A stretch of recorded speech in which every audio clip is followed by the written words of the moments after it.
Welcome to MAP, the biweekly market access podcast hosted by me, Dr. Stefan Walzer. I am the innovator of Market Access 4.0 and a health economist by training and working in the fields of market access, reimbursement, pricing, and health economics since 2004. Discover Market Access 4.0 and unveil the future with our innovative solutions. Max Insights, our fast and easy AI-based reimbursement planning platform. Dobo, our new revolutionizing way of creating reimbursement dossiers across the globe with the first and only dossier writing AI bot. Cubo, our new AI-based objection handling platform. And Waffle, train with Waffle's virtual reality genius in an immersive environment and with an AI-based counterpart.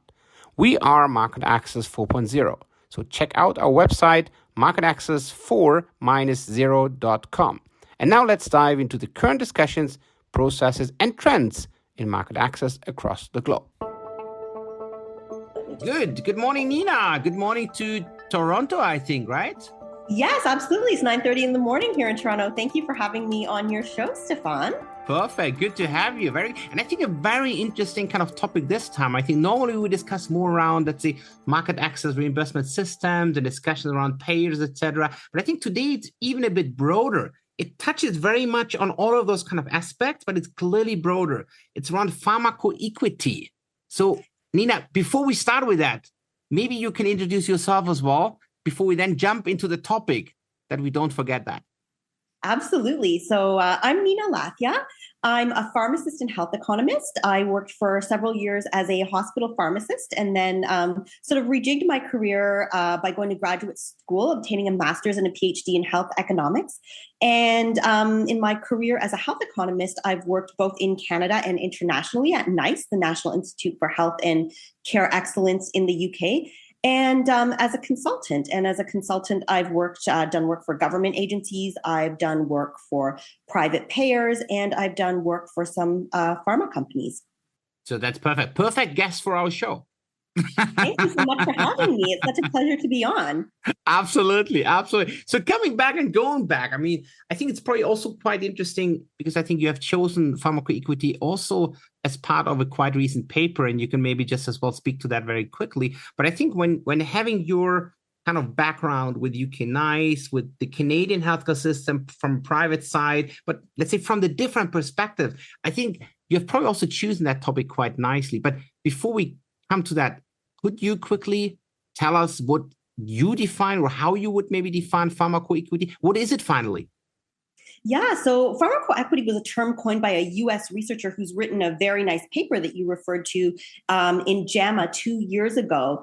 And this term really refers to ensuring that all individuals or all groups within a population have access to high quality medications that improve their health outcomes, regardless of characteristics such as race, ethnicity, socioeconomic status, or any other individual factors. And, we know from existing data that there are disparities in access to medications. And, I think the goal now really should be is how we achieve pharmacoequity on a population level. Exactly. I think that's very important because I think when I first heard that terminology, I was more thinking about, let's say, those kind of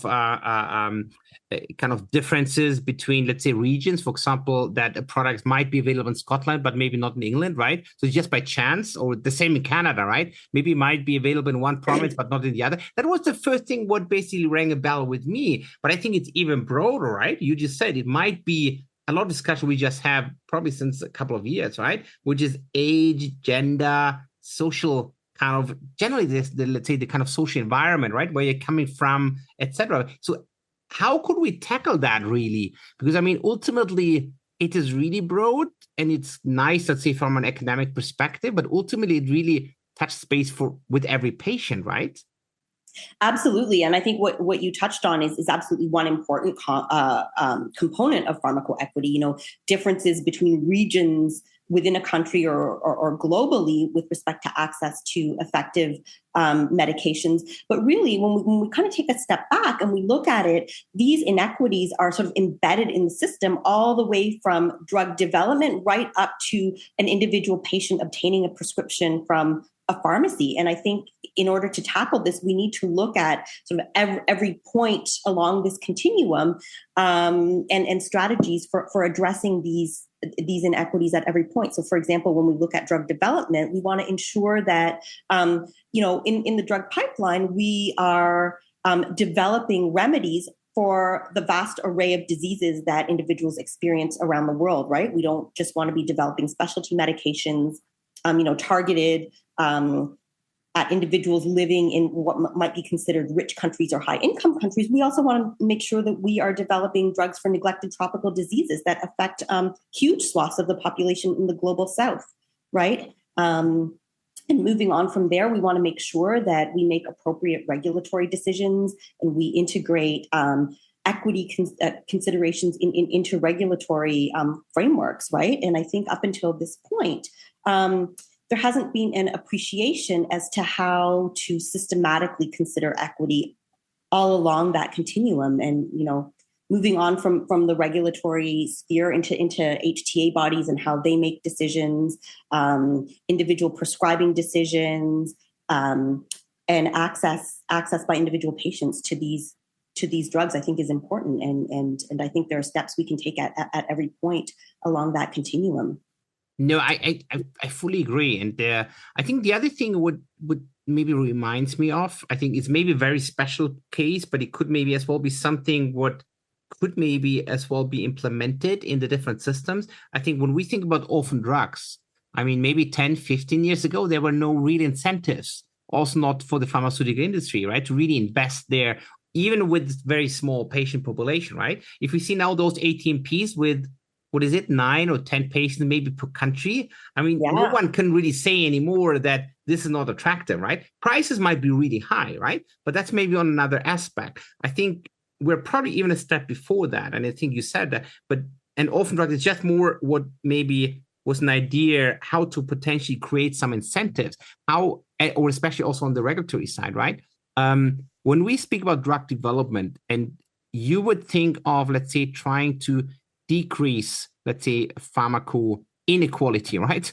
What would be, let's say, incentives or maybe steps you would think would make sense to also at least have that first step, right? From clinical trial into regulatory approval. How could we, let's say, make that a bit more, maybe call it fair?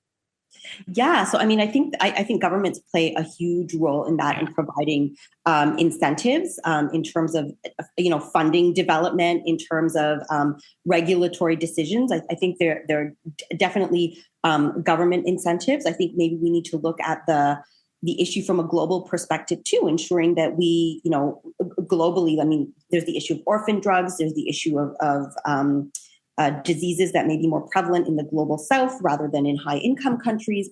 I definitely think there are financial incentives to be had or to be taken when we try and create these incentives. Absolutely.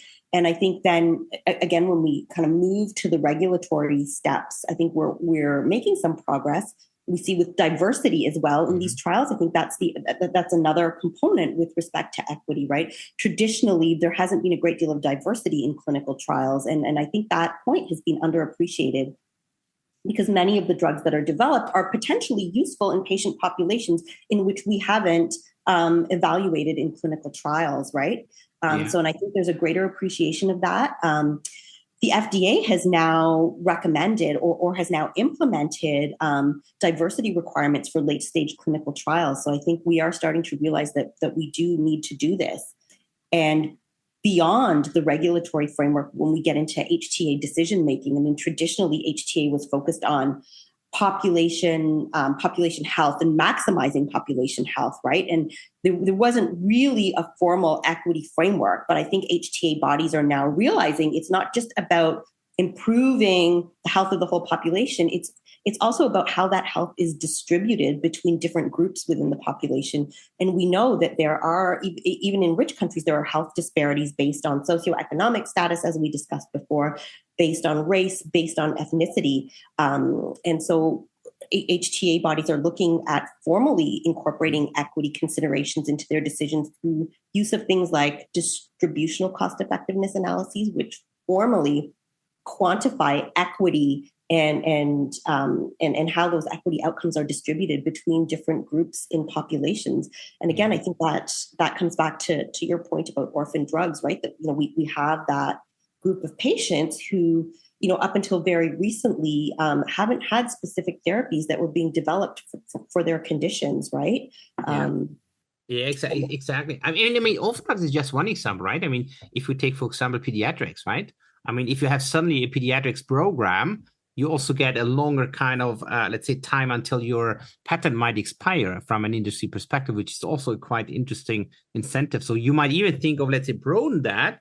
Instead of just saying only pediatrics, you could even say it's more kind of diversity factor, right? So have you, let's say, done everything to really, let's say, implement a kind of, I don't know how to say it, but it's probably more that the different kind of inequality measures have been at least being considered, right? It's difficult, right? Because as you said, it's Absolutely. different factors, right? Age is one thing, which is maybe a bit more easy to implement. Race maybe as well, even though that, then it again depends where you have run your study, right? We know from Asia, for example, that they require a given percentage or proportion of patients in the trials needed to be basically Asian based, right? Then if you don't have that, you need to have another follow-up study. So that could also be maybe some of the ideas, because if you don't do it, you maybe get the kind of request to run another study on those kind of diverse patient groups, which also costs a bit of money. So that could also be maybe an incentive, maybe easy to implement, I'm not sure, for the industry. Absolutely. I think that, depending, I suspect, on the specific drug and the specific trial, it may be easy to implement. It may be a little bit more difficult to implement. But I definitely think mandates and incentives of those kind are important in ensuring equity of access, right? And, I think an important part of pharmacoequity is ensuring access to drugs that improve health benefits, right? And so we want to see evidence of improvement in health benefits in those particular groups, right? So I think that I think that is very important, and I think these mandates are an important step in ensuring that we have, fair representation of all individuals who may be candidates for a particular drug therapy, right? Yeah, no, I fully agree. Maybe a kind of more critical question. I mean, I've quickly spoken the last couple of days with a few payers from Europe, and we're also speaking about the podcast generally, right? And I was telling you, look, I mean, I'm looking forward to a quite different discussion we now have, right, on pharmacoequity. And then, obviously the question came back, but what is it really? And we had a quick discussion, and I think two of them basically said, but is that not generally more the generalizability of RCTs into real life, so into the real world? What do you think about this? Is it really only generalizability, or is it even more? I think generalizability is a huge component of it, right? Because I think it's just harkening back to our discussion about, can we apply results from a certain patient group to real world clinical populations, right? And I think the answer up until now has generally been no, because there hasn't been a great deal of diversity in terms of inclusion criteria of clinical trials. So that's certainly an important component to it. But I think it goes well beyond that, because even beyond a clinical trial, we have equity of access, and not just access to medications, but access to prescribers, who prescribe these medications, right? And we know that there is referral bias. We know that racialized individuals, are less likely to be referred to specialists who prescribe novel therapies. And just on that point, we know that generally pharmacoequity, these inequities that we observe aren't just related to access to high cost novel therapies. They're across the board, even access to low cost generic therapies. There are disparities between groups within a population. So there's the issue of access to prescribers. And I think on that note, we also need to discuss issues around, culturally safe healthcare. Do certain groups have a legitimate mistrust of the healthcare system?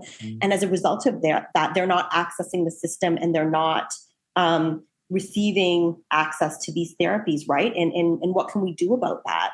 And so, just an example of addressing that was a study done quite a number of years ago now, I think, and written up in the New England Journal of Medicine on treating hypertension in Black men who disproportionately experience that condition through a collaboration between pharmacists and barbershops in Los Angeles. So, I mean, that was another, where they were more likely to take medication to address their hypertension, and they achieved excellent health outcomes with blood pressure reduction as a result of that program.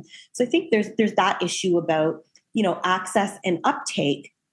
And then there's the issue, particularly in countries like the US, where there's private insurance, right? And in many cases, we have patients who could be uninsured or underinsured, in that their insurance plan expects them to bear a high out-of-pocket cost for medications. And as a result of that, they choose to forego care sometimes. And I think that's another issue, ensuring that, we have population-wide access to fair, low-cost insurance programs that don't incentivize, so to speak, foregoing healthcare, right? That's one issue. And I think HTA bodies in countries that have them, I think also play an important role there in terms of price negotiation, right? Ensuring that fair prices, we're paying fair prices for medications, right? And that comes back to another broader issue, which I think is overall sustainability of the healthcare system, making sure that these drug budgets are sustainable and we can continue to pay fair prices for drugs that improve the health of individuals within a particular population. Yeah, no, fully agree. And I think you mentioned a lot of really important things. I think maybe we even very quickly touch base again on the inequality, and I think quite recent examples how it could work, right? Meaning access to drugs, or access, let's say, to care in general, right? I mean, if we maybe look back to the COVID-19 vaccination program in Canada, right? It was basically made that the care basically came to the people, right?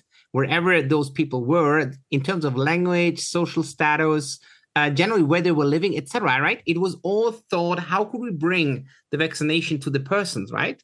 Which is totally different, I would say, to at least most of the times. This is probably, again, not only in Canada, but I think across the world, where everybody's more thinking, okay, we have a drug, we're a physician, the patient will come or not, right? Which is a bit different. I like your idea very much from the US, with the hypertension, but that's exactly one of the points. But the question is, how could we really, let's say, get that implemented? Because ultimately, you also touch base on sustainability, right? If I would think about managing a budget, a healthcare budget, right? I would also not only need to think what I spent now, but I would at least need to think about, firstly, about the outcomes of patients, right? And secondly, how to even improve outcome, which might even, let's say, reduce costs overall in the long term, or maybe in midterm even, right? And that was maybe also something what you have just said with the hypertension example, right? If hypertension is controlled, you ultimately have, for sure, significantly less kind of a budget impact in a way for whatever kind of complications it might arise from that, right? Oh, absolutely. Absolutely. I think we need to take a long-term view,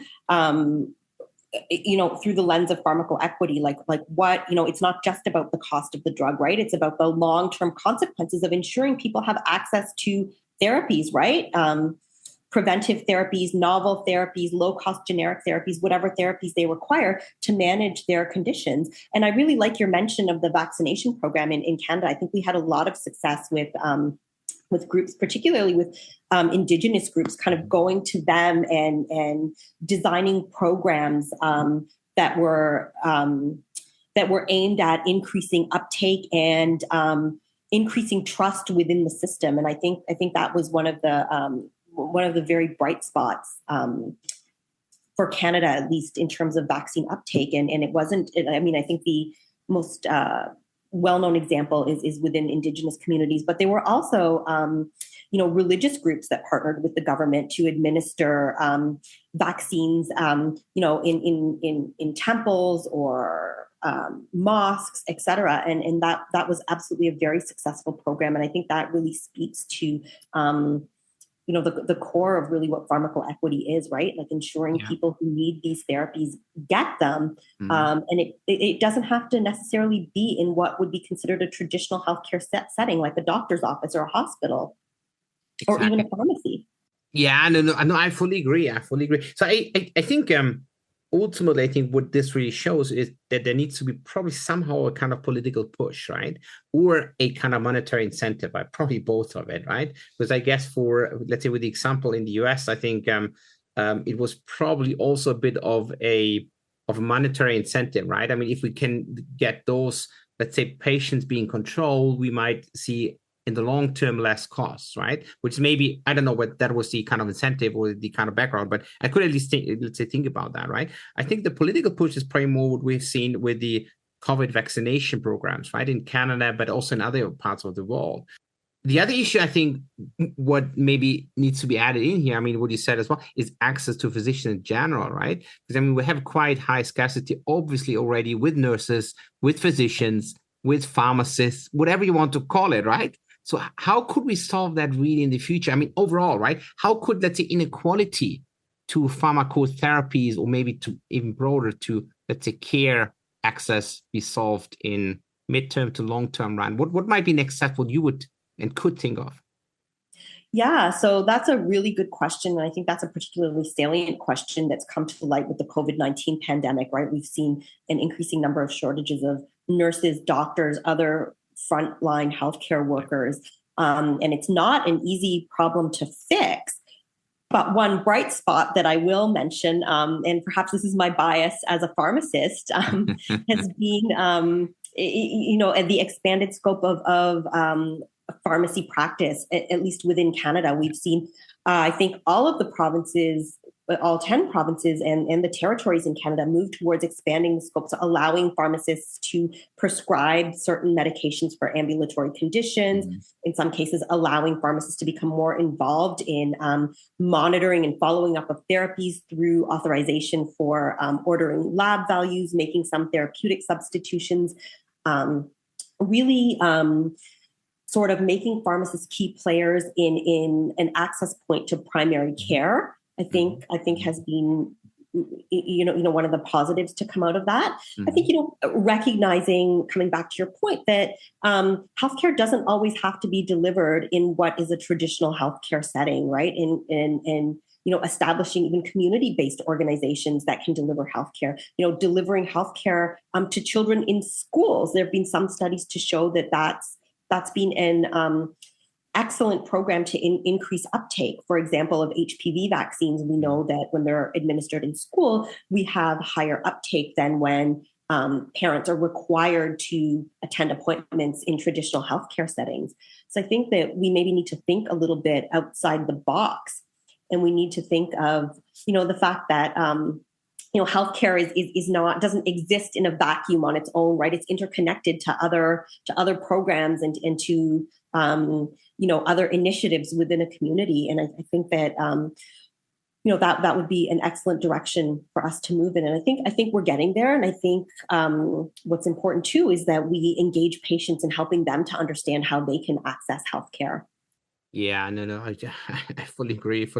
I think it's really important. I think when you said, I think we need to think obviously outside the box. I think it's very important that, let's say, healthcare is not just, let's say, running in kind of fixed kind of boxes in a way, right? I mean, it is broad. It's basically affecting everybody every day, right? Whenever we wake up or whenever we sleep, I mean, everything is related to health at the end of the day, right? So we should probably even have that a bit broader. I mean, we had some discussions here, at least in some countries in Europe, for maybe call it practice on the go, right?